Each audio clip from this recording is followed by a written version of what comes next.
My parents told me I had 2 weeks to pay them $80,000 or they would take me to court. I remember standing there shocked, trying to understand how I suddenly owed them anything at all. It felt unreal, like someone had pulled the floor out from under me. But this is what really happened to me, and it changed everything I thought I knew about family. Stick with me while I share my story, and if it touches you, don't forget to support our channel by hitting that subscribe button, dropping a like, and sharing it with the people you care about. I grew up in a house that looked normal from the outside, but inside it was all rules and pressure. My parents, Marlon and Cecily, believed children existed to serve them. They reminded me every day that I should be grateful for every small thing they did, as if breathing their air was a favor. When I turned 19, I left home to escape their control. I worked long hours, paid my own way, and never asked them for anything because I didn't want to owe them. Years later, when I thought I had finally built a peaceful life, that letter arrived. A formal demand saying I had to repay them for the cost of raising me. I felt like I had been punched. I called them, hoping it was a mistake, but they were cold.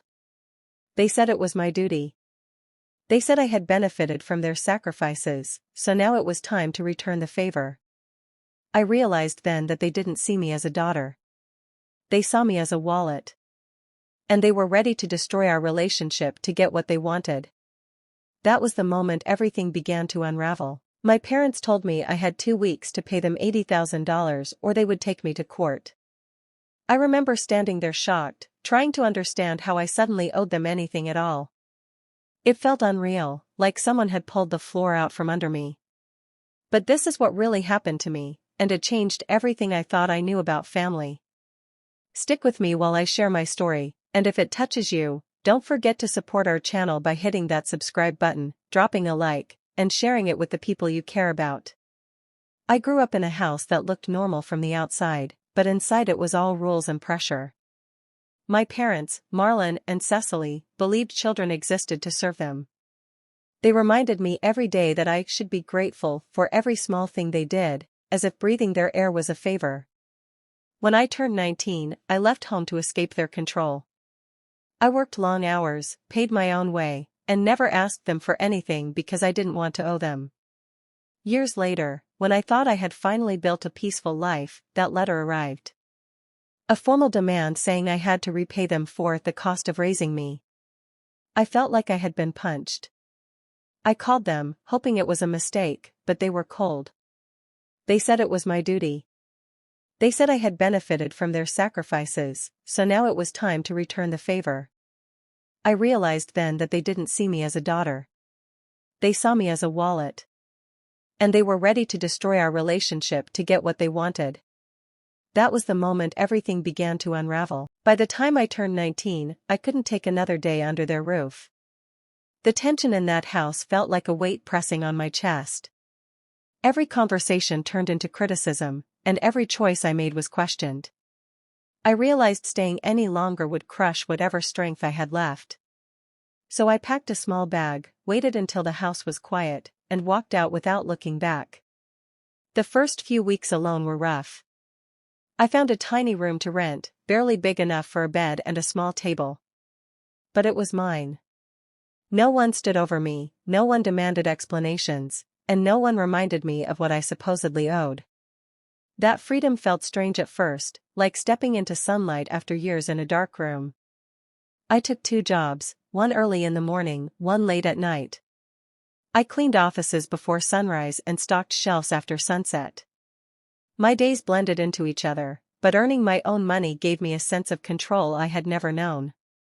I didn't have much, but every dollar felt like proof I could survive without depending on people who used help as leverage. When community college enrollment opened, I used my savings to register. I balanced classes between shifts, carrying textbooks in my backpack everywhere I went. It wasn't easy, but each completed assignment reminded me that I was building a future on my own terms.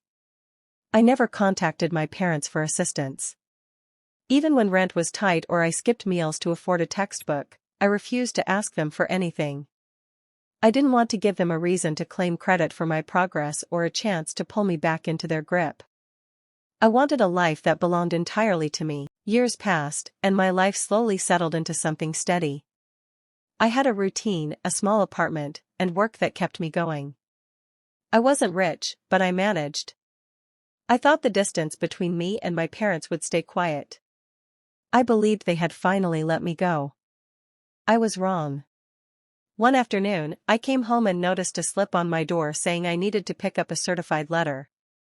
I didn't think much of it. Maybe it was something related to work or school records. The next morning, I went to the post office, signed for the envelope, and opened it right there at the counter.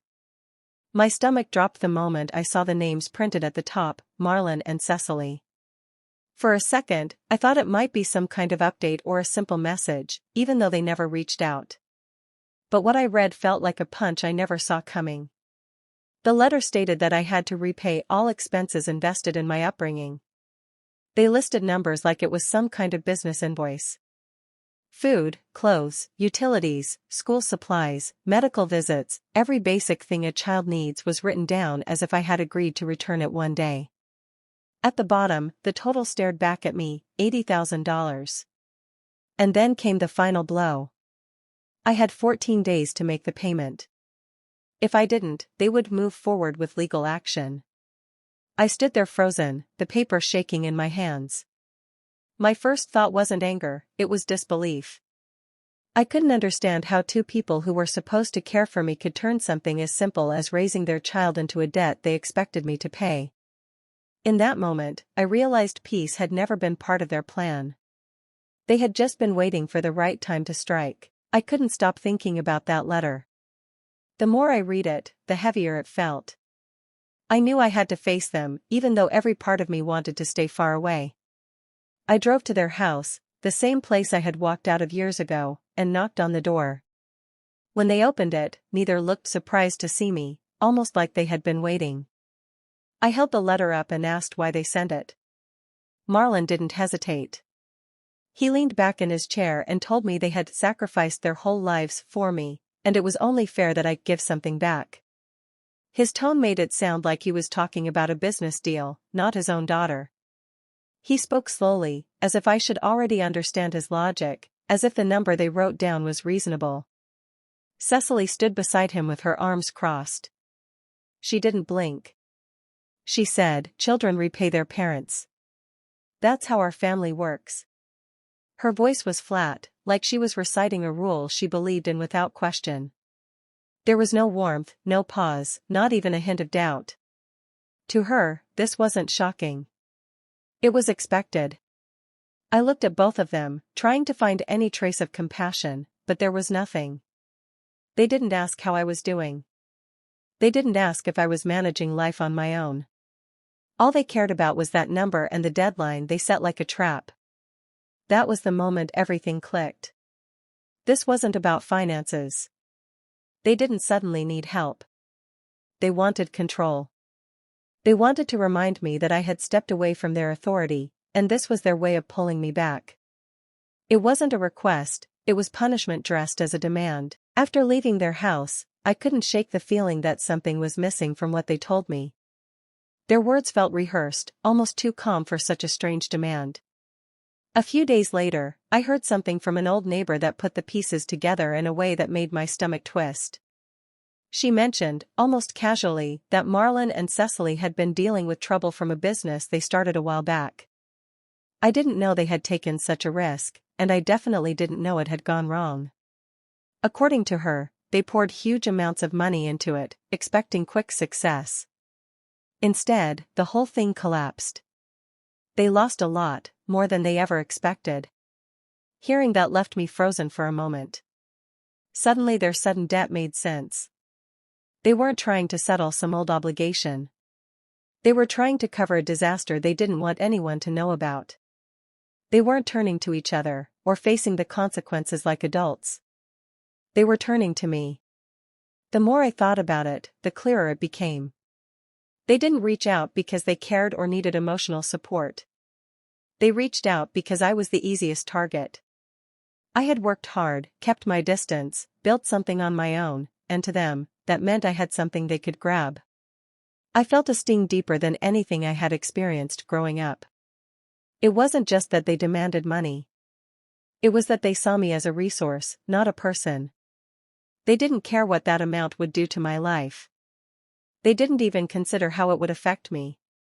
They were looking for a quick fix, and in their minds, I was nothing more than a convenient solution, a fallback they believed they had every right to use. That realization cut more sharply than the letter ever did. I knew I needed answers from someone who understood the law, not people who twisted it to suit themselves. I made an appointment with a local attorney and brought the letter with me. When he read it, his eyebrows shot up.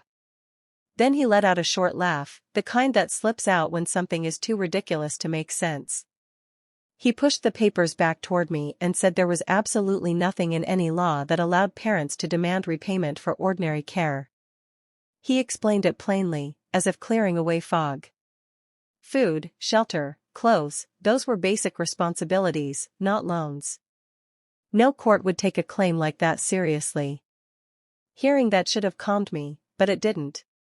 Instead, it made my skin crawl because it showed how far my parents were willing to go. I asked if I should be worried about them trying something else. His expression shifted, losing the amusement. He told me that people who make unreasonable demands often switch tactics when they don't get what they want. Maybe they would contact me again. Maybe they would involve other family members. Maybe they would try guilt, anger, or pressure. Not legally, but emotionally. His warning felt heavy. I thought leaving home years earlier had created enough space to prevent this kind of chaos, but he made it clear that distance didn't always stop people determined to regain control. He suggested keeping records of everything, even conversations, just in case things grew more intense. When I walked out of his office, the relief of knowing they had no legal power mixed with a rising dread. The situation wasn't over. My parents wanted something, and now that they knew the law wasn't on their side, I understood they might try to get it another way. Not long after meeting the attorney, my phone began ringing nonstop. At first, I thought it was random calls, but when I checked the screen, I saw familiar names, my aunt, my uncle, even my cousin Brinley, who rarely contacted me for anything. I ignored the first few attempts, hoping it was a mistake, but the messages started pouring in. My aunt left the first voicemail. Her voice was sharp, accusing me of turning my back on the people who raised me. She said I had become selfish and ungrateful. Before I could process that, another message arrived from my uncle, saying I needed to do the right thing, as if I had done something terrible. Brinley sent a long text claiming I had made a commitment and now was trying to avoid it. None of it made sense. I never promised anything. I never agreed to anything. I never even knew about this supposed arrangement. Confused and frustrated, I finally called my aunt back and asked why everyone suddenly thought I owed something. Her answer made my breath catch. She said Marlon and Cecily had explained everything to the family. They told everyone I had willingly agreed to repay them once I was older and earning my own money. They said I had broken a family agreement and was refusing to honor my word. According to them, I was the one causing trouble, not them. Hearing that felt like being stabbed from all sides. It wasn't just my parents targeting me now. They had dragged the rest of the family into their plan and twisted the story so I looked like the one who betrayed them. People I once trusted, people who had hugged me during holidays and celebrated my achievements, were suddenly judging me without asking for my side. Standing there, listening to all the accusations, I realized my parents didn't just want money, they wanted everyone else to turn against me too. The pressure hit me all at once. My phone lit up every hour, and every message carried the same tone: disappointment, anger, judgment. It felt like a wall closing in around me. I started doubting myself, wondering if it would be easier to just give them what they wanted. The stress got so heavy that I sat on the edge of my bed one night staring at the letter again, thinking maybe paying them would finally make everything stop. For a moment, I actually believed surrendering might bring peace. I imagined the calls ending, the accusations disappearing, the tension fading. The idea of relief tempted me more than I wanted to admit. I was exhausted, worn down, and tired of fighting a battle I never started.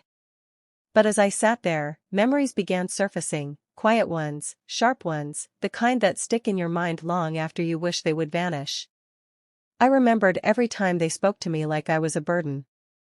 I remembered being blamed for things I didn't do, being talked over when I tried to defend myself, being told I should feel lucky even when I felt small.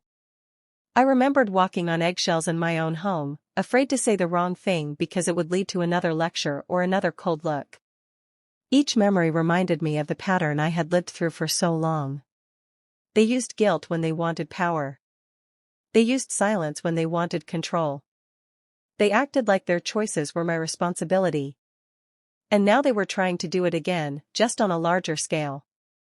That realization steadied me. My hands stopped shaking. I understood that giving in would only repeat the past. They would learn nothing, and I would lose everything. So I took a deep breath and made a promise to myself, this time I wasn't going to bend. Not now, not again, not ever. Once I made up my mind not to give in, I knew I needed to protect myself. This wasn't just about refusing their demand anymore. It was about drawing a clear line they couldn't cross again. So I started gathering anything that showed the truth of my life since leaving home. I went through old emails, early job records, rental agreements, and bank statements from the years I struggled on my own. Every document proved one thing: I had supported myself without a single contribution from them. I saved screenshots of messages showing they hadn't offered help or been involved in my life. I pulled together proof of every bill I paid, every job I worked, every class I finished using my own earnings. Piece by piece, I built a file thick enough to show any outsider exactly how independent I had been. When everything was organized, I met with the attorney again. Together, we drafted a formal notice. It was written in clear, sharp language that left no room for twisting or arguing. The letter demanded they stop contacting me directly or indirectly. It also warned that if they continued sending threats or involving others on their behalf, I would take legal action for harassment. Signing my name at the bottom felt strangely powerful, like I was reclaiming something I had lost long ago. The attorney sent the notice by certified mail, making sure they received it. I didn't have to wait long for the reaction. The constant phone calls from relatives slowed, then stopped. My parents didn't respond to me directly, but someone close to them let it slip that they had been rattled by the warning. They had expected me to fold the moment pressure hit. They never imagined I would fight back with something they couldn't talk their way around. For the first time, the power shifted, and they felt it. After sending the legal notice, I didn't need to hear from them to know things were changing. Word started reaching me through other channels. Relatives who had blindly supported them began noticing inconsistencies. Stories didn't match, dates didn't add up, and suddenly, Marlon and Cecily's carefully crafted image of themselves began to crack. Neighbors, cousins, and even family friends started questioning what they had been told. People realized that the debts, the sacrifices, and the agreement I supposedly made were fabricated. It became obvious that my parents had twisted the truth to make themselves look noble while trying to intimidate me. The same people who had praised them, who had nodded along to every dramatic claim, now whispered among themselves, piecing the reality together. The more the truth came out, the more their standing fell. They had always demanded admiration and obedience, but suddenly, they had neither. Invitations stopped, greetings became awkward, and relatives avoided gatherings where Marlon and Cecily might tell more lies. Friends who once treated them with respect now exchanged questioning glances, quietly recognizing the manipulation. Their pride and authority had been their shield, but now it became a spotlight showing every flaw, every exaggeration. I watched from a distance as the life they had built on deception began to crumble. It wasn't instantaneous, but it was undeniable. The reputation they had insisted I honor above all else disintegrated in silence and whispers. People no longer believed their version of events, and for the first time, they experienced what it felt like to be powerless, mocked, and doubted. In that unraveling, I felt a strange mix of relief and satisfaction. Not revenge born of anger, but justice served quietly. The family they tried to manipulate had seen through their lies, and their empire of control was falling apart, without me having to lift a finger. Once the chaos around my parents began to settle, I realized it was time to step fully into my own life. I made the decision to cut all remaining ties. I stopped answering calls, ignored messages, and removed myself from any situation where their influence could reach me. There was no anger in the choice, just clarity. I had spent too long carrying a weight that wasn't mine, and it was time to let it go completely. I started looking for opportunities elsewhere, somewhere that offered a fresh start. Within weeks, I found a position in a new city that included a promotion I had been hoping for. The move wasn't easy. It required leaving behind the familiar routines, the neighborhood I knew, and even some friendships. But with each mile I drove, the tension I had carried for years began to loosen. Settling into the new city brought a sense of relief I hadn't expected. I decorated my apartment exactly how I wanted, cooked meals on my own schedule, and finally enjoyed the freedom of making choices without anyone looking over my shoulder. Work challenges kept me busy, but they also reminded me of what I was capable of accomplishing independently. Every success felt earned entirely by me, not borrowed, not influenced, not coerced. For the first time, I could make plans without thinking about whether my parents would approve, threaten, or manipulate me. I felt peace in ways I never had as a child, teenager, or young adult. There were no debts to pay, no hidden expectations, and no fear of what would happen if I refused to comply. My life belonged to me alone, and for the first time in decades, I could finally breathe. Alara receives their message, but she feels nothing, no guilt, no hesitation. She prepares the certified letter in her small, quiet apartment, the place that represents her new freedom. Her handwriting is calm, steady, and final. She writes only the truth they spent years avoiding. She seals the envelope, walks it to the post office, and sends it without a backward glance. When the delivery confirmation arrives, she knows they've read every word. No reply comes. No demand. No manipulation. Only a hollow quiet from the two people who once controlled every corner of her life. That silence becomes her shield, her closure, and the last act of power she ever needs. Do you think I did the right thing by cutting my parents out completely, or should I have tried to forgive them? Share your thoughts in the comments. If you want more stories like this, subscribe and turn on notifications.